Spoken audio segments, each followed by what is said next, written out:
And that is, I agree, Holly. Yes, most narcissists are in denial. Correct. Yes. So there's nothing really you can do.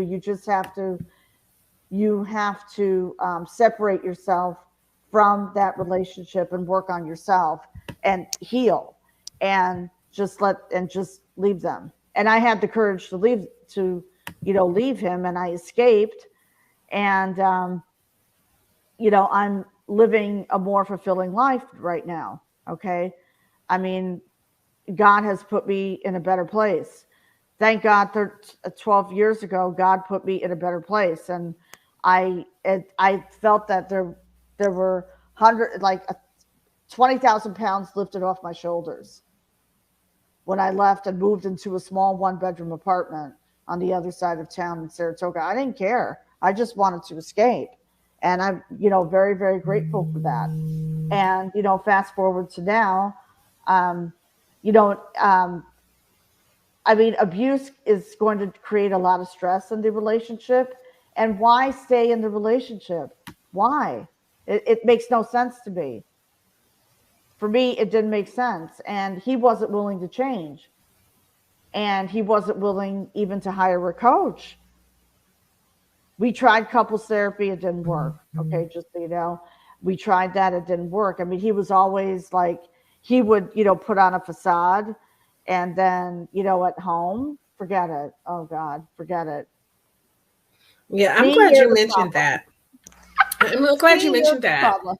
Thank you. Because a lot of times people fake a front in couples therapy. I went to couples therapy a lot, but people Me too.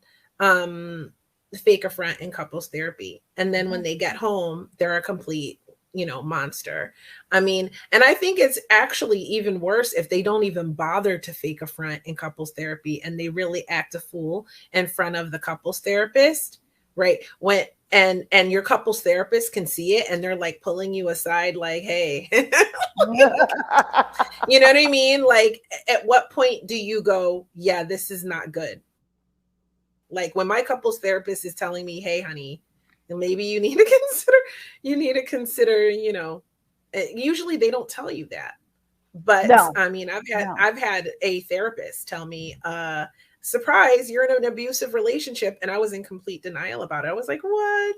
That's not me. I'm the girl that helps girls in abusive relationships. I'm not in one, right? So it took Right, a lot right. for me to even realize and recognize that my relationship was not healthy.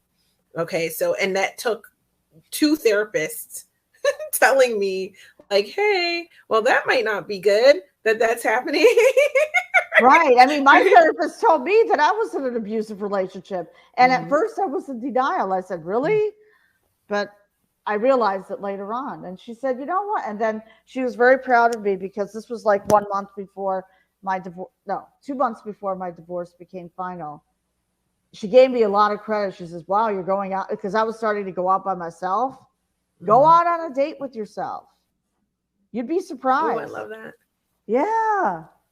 Mhm. I was having dinner. Yeah. I remember when I used to live in Rhinebeck at the Beekman Arms Hotel. And I was having dinner by myself, and I was like, wow, this is nice. This is very tranquil. Mhm.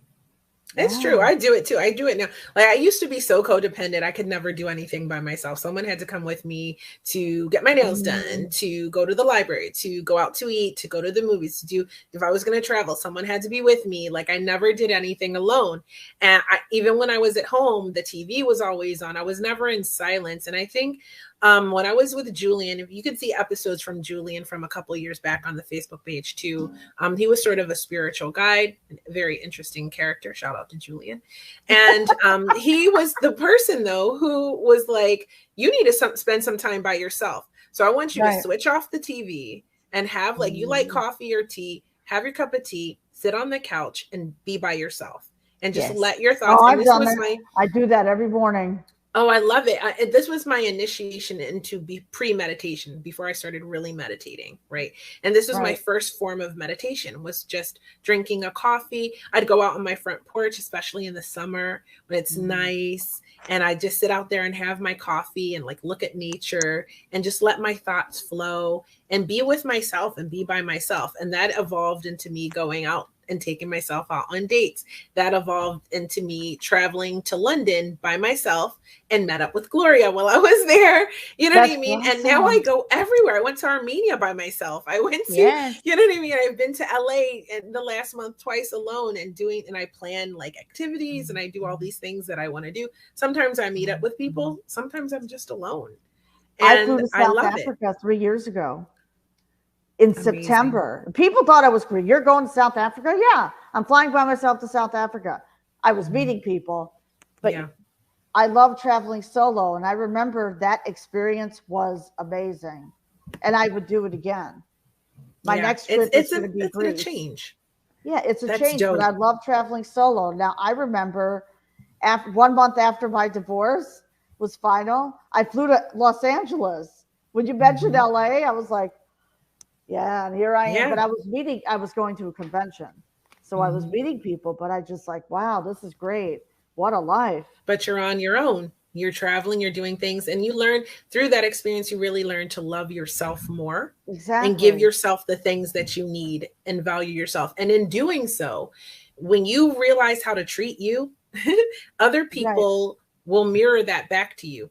You teach people how to Yes. treat you. So if you're treating yourself well and you're doing these things for you, then when people come into your life, they will also do those things for you. And if they're not, you're more ready to see it for what it is and walk away from it faster. Right. Right. So, Exactly. Exactly. yeah. Like Holly said, Exactly. do things to treat yourself by Right. yourself. Holly's And Correct. right. that's a huge one. That's a huge one. What Yes. do you That's a Yes. think, huge Yes. one. Gloria? Well, I agree with a lot of things that Angeline say, but I'm gonna incorporate the spiritual part about to healing the process. Mm-hmm. Um, First of all, you need to forgive yourself Mm, and forgive the other person and right. understand that you was broken and the other person was broken and there was two little child living together with a lot of wounds and probably understanding how the childhood for that other person was and understand the way he was not means that you're gonna go back to him, but when you get out, when you step outside and you are in the process of healing, you need to forgive. If you really want to heal, you need to forget the other person. Even whatever he did to you, it was a kind of your master to remind you that you are very, very wounded and you are Mm, collecting the same type of person.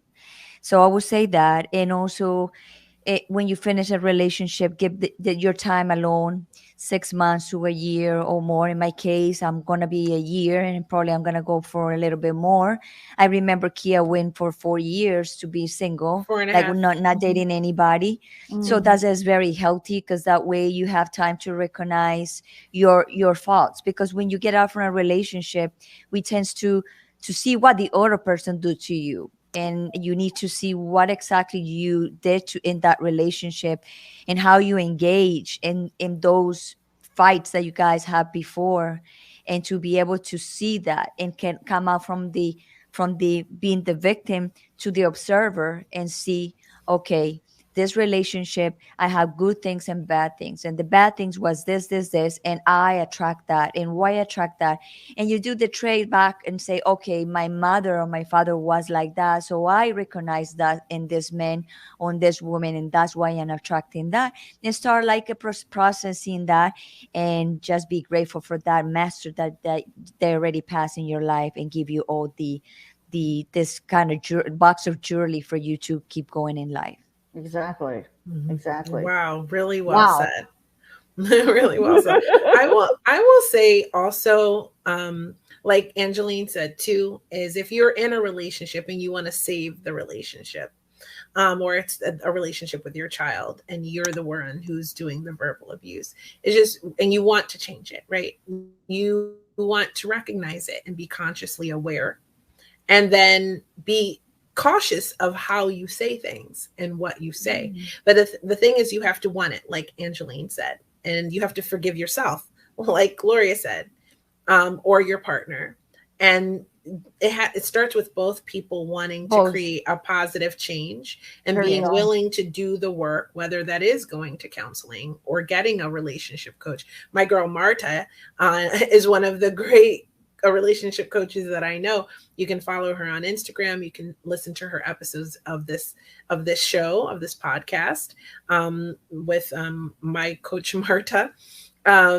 And she actually is the one who set me on the path that I actually found this great guy that I'm seeing. So from her advice. So you can find a coach. They will help you work through the process. I tend to think you can find a coach for anything, and they're great.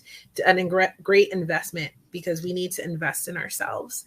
And you do the work, and you actually do the work and do what they say to do, and take the steps of, and it starts with just being aware of what you're thinking, feeling, and saying. Awareness. Just Right. like taking a pause to go, I'm not going to just react to what this person said. This is how I'm feeling. I'm feeling afraid. I'm feeling threatened. I'm feeling powerless. I'm feeling attacked. I'm feeling something. And now I'm going to communicate that to my partner in a way that's not the same way as I'm feeling. So I'm going to say, hey, I'm feeling really attacked right now. I know you don't mean it that way, but I feel that way. And maybe I need to step away from this conversation for a minute and we can resume it. Or when you criticize me in that way, it makes me feel really underappreciated or undervalued. And I would appreciate if you could speak to me in a way that's different than that. Like I would have, you could tell me it this way. That would make me feel better. And it's like all communication. I mean, there's no exact way for each person. We're all different. But it starts with each person being willing to listen and to communicate, and with love at the basis of the communication, not trying to win, not trying to prove the other person wrong, not trying to like just attack, and or not just ordering, and not just, it's just about being conscious and how you talk to people and how you like to receive information.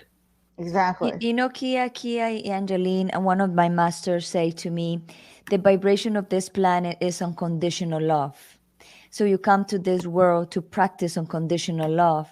And I know there's a lot of, like how you call challenges in life that it make you to see if you have unconditional love. And unconditional love started from you and for other people to understand their own wounds and their own issues. Of course, if you have to step out from that relationship, of course you're gonna do it because you have a conditional love. You have a conditional love for yourself that you removing yourself from that environment. But also you have to have unconditional love for the other person that is wounded.